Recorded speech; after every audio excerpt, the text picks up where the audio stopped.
my god, you're disgusting. Hey everybody, welcome to our conversation about Frosty. Tag in your armpit. Hey, look, I got a Do you tag. want me to take that out? Got it. Or you can, yeah, okay.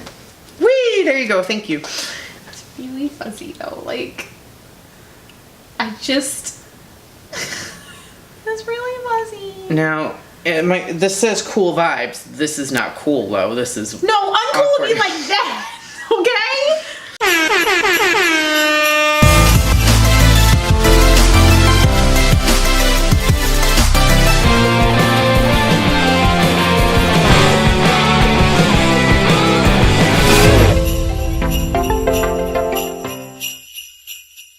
I wanted I wanted PJs in general. Yep. Because filming purposes, really, I don't wear fancy PJs unless we're filming. Yeah. Or it's a party. Or travel. Or travel.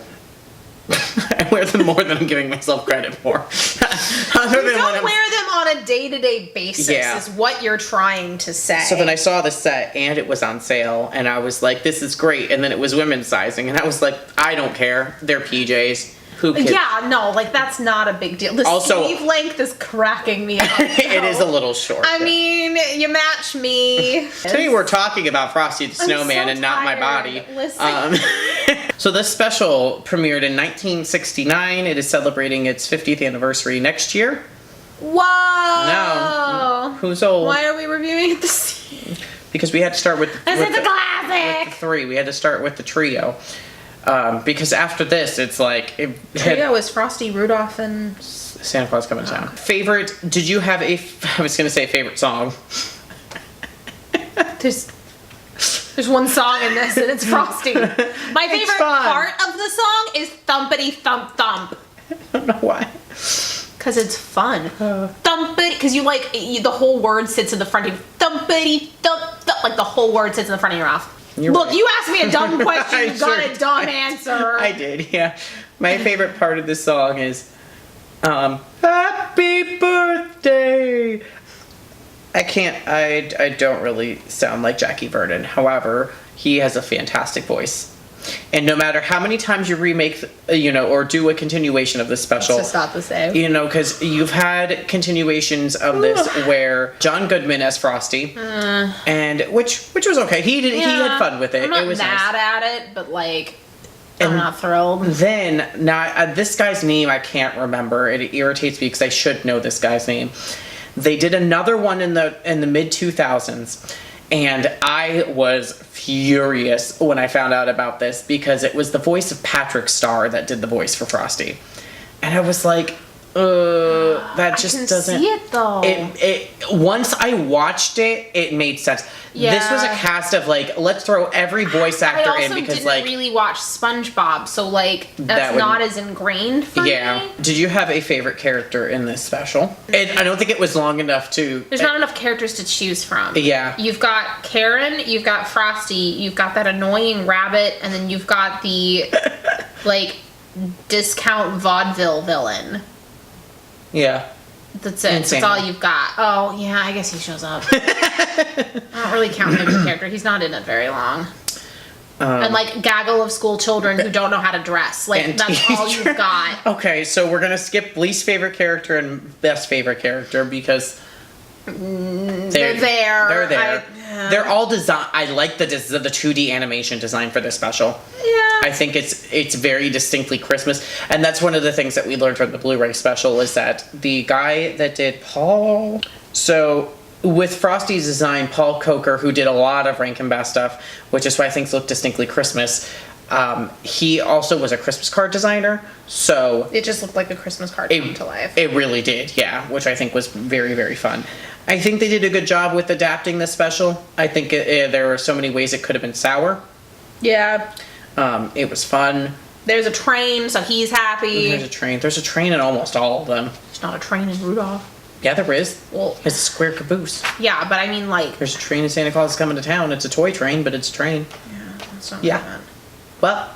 I'm in a functional train. What are the things that irritated you about the special? The number one... These people do not know how to dress their children.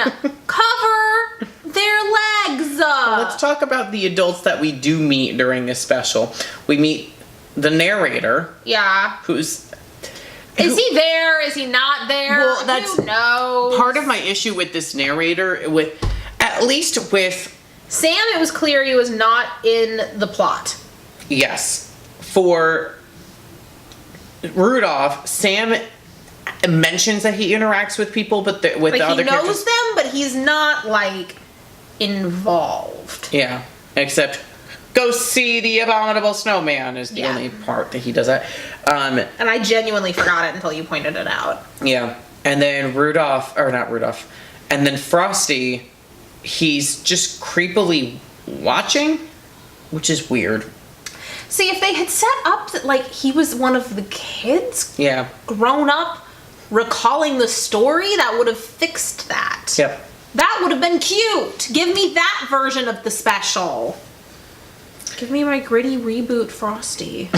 We'll get to this probably next year. We'll watch the other 2, 3, 4 Frosty specials.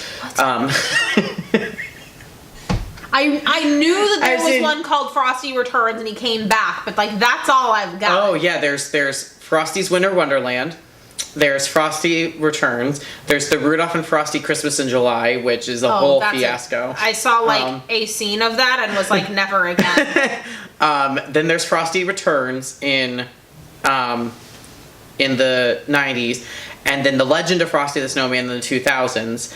That one, so what surprised me with that one, because I was like, it was a Cartoon Network animation and stuff, and I was like, I guess I'll give this a chance. Yeah. It has every voice actor that you can imagine in it. So I was like, I'll watch it, and it took about halfway through the plot for me to go, oh, this is good.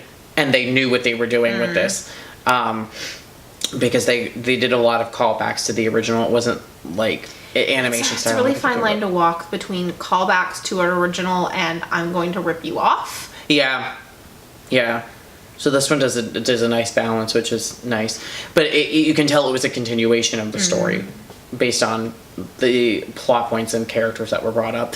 Any hoozles. The adults in this special are the teacher, the magician, the crossing guard, traffic cop, and Santa.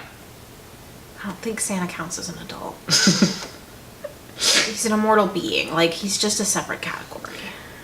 So, okay. He can speak to a rabbit. Like, he's not an adult.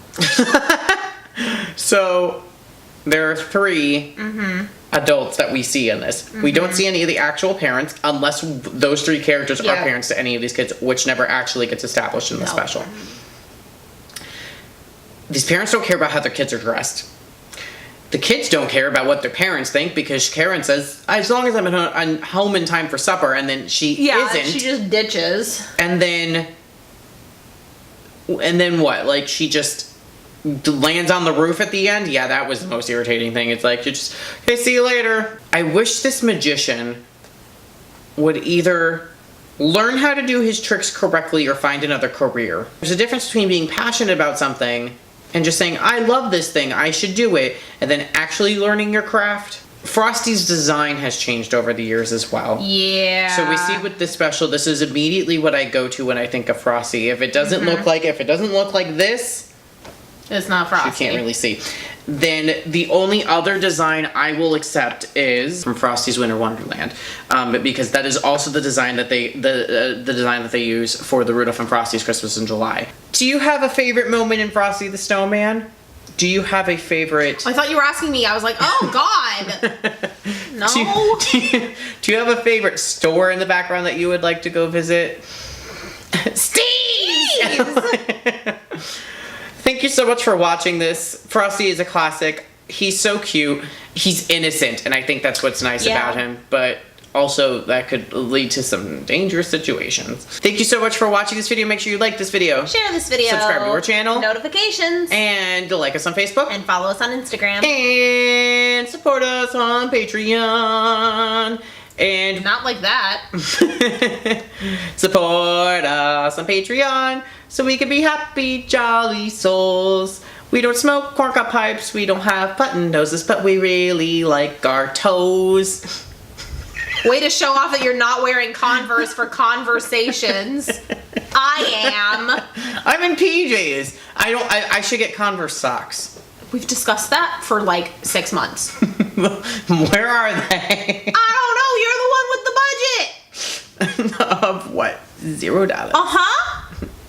You explain to yourself why don't have socks. In order to have Converse socks, we need your money, Money, please.